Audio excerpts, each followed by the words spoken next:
Well, good morning, everybody. Happy Monday. This is Bill, WWP Reacts. Thanks for joining.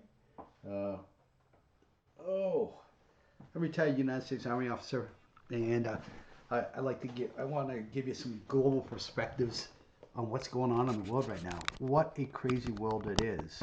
I mean, we got Venezuela, right? We got to figure that all out. Cuba. I'm going to talk a little bit about Cuba. Donald Trump's threats to Iran, if they keep killing the protesters or the Iranian public that are rising up against the regime, um, and um, and Syria, bombing Syria. So let's take them one at a time. Let's talk about Cuba first, because this was a new one to me.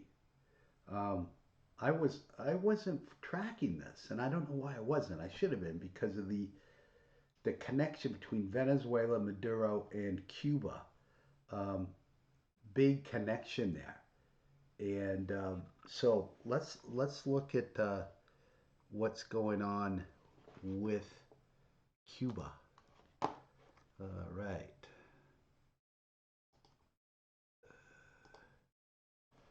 All right. Let's just log in here. Let's listen to what's happening in Cuba. Cuba is facing renewed threats from Washington. American President Donald Trump is pushing the Cuban government to the breaking point. The communist establishment at the heart of the Caribbean has been a point of frustration for Washington for the last 6 decades. And once again, the United States is gradually raising the heat on Cuba. Trump has issued an ultimatum. Cuba must make a deal before it is too late. This ultimatum does not have any deadline, and it also lacks a clear outline about what type of deal Trump wants from Havana. Earlier, the US president reposted a message that jokingly suggested that US Secretary of State Marco Rubio, who is the child of Cuban immigrants, could also become the president of Cuba. So that is huge, right? Marco Rubio, the president of Cuba. That's funny. But hey, I've been around a long time. Please like and share if you like this content. I really would like to, um, you know, I like to give political commentary. Not really political, but from my military experience. I spent a lot of time in Central America and Honduras, Panama, Nicaragua, El Salvador in my time in the military. So, with that, let's continue.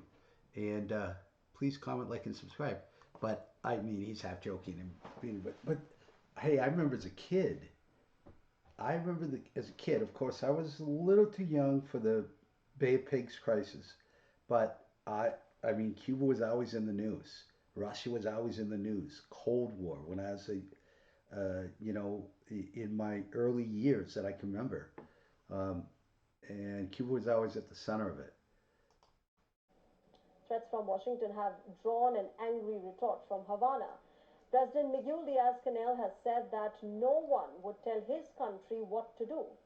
In fact, Diaz-Canel added that Cuba is ready to defend the homeland to the last drop of blood. And you got to remember that Cuba did that too in the early '60s. They were ready to fight against America. Um, Luckily, it didn't come to that, but The renewed tensions come after the capture of Venezuelan President Nicolas Maduro. According to Trump, Maduro provided Cuba with oil while Cuba gave him manpower. mhm. Trump says Maduro's capture has severed the link between Caracas and Havana. With the US exercising an oil blockade over Venezuela, Trump believes that Maduro's ouster leaves Cuba ready to fall. These fresh Well, that makes a lot of sense if you think of it that way, right? I mean, Venezuela provided almost all of the oil that Cuba needed. And without that, what are they going to do, right?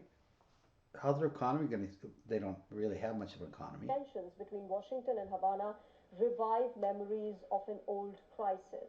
The origin of the Look how close that is, 361 kilometers. For all you folks, 6.6 So about half of that, right? So 180 miles, 200 miles, 190 miles from Havana to Miami, and that's not even Key West. I mean, it's really close. I mean, yeah, shoot, they take rafts to come from Cuba to America. tumultuous relationship dates back to the 1960s. That was when communist revolutionary Fidel Castro and Che Guevara overthrew dictator Fulgencio Batista in Cuba and established a communist government. This was the time when a war of ideological dominance was underway between US and Soviet Union. Cuba's proximity to America left Washington worried and it led to a covert US operation in 1961.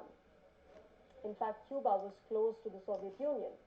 And under Operation Bay of Pigs, US backed Cuban exiles attempted to overthrow Fidel Castro.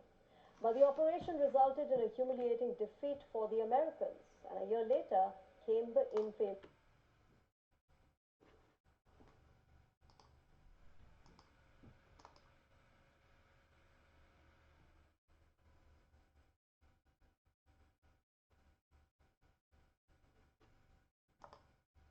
Cuban Missile Crisis. The US imposed a naval blockade on Cuba under John F. Kennedy, and this is when Cuba became the battleground of a superpower showdown. The world came ever closer to a full blown nuclear war at this time. The crisis ended after the US promised not to invade Cuba in return for the withdrawal of Soviet nuclear missiles from the island nation. Since then, both the US and Cuba have continued to have hostile relations. A Cold War era US trade embargo continues to rattle Cuba's economy. Yeah, yeah, we've had that embargo.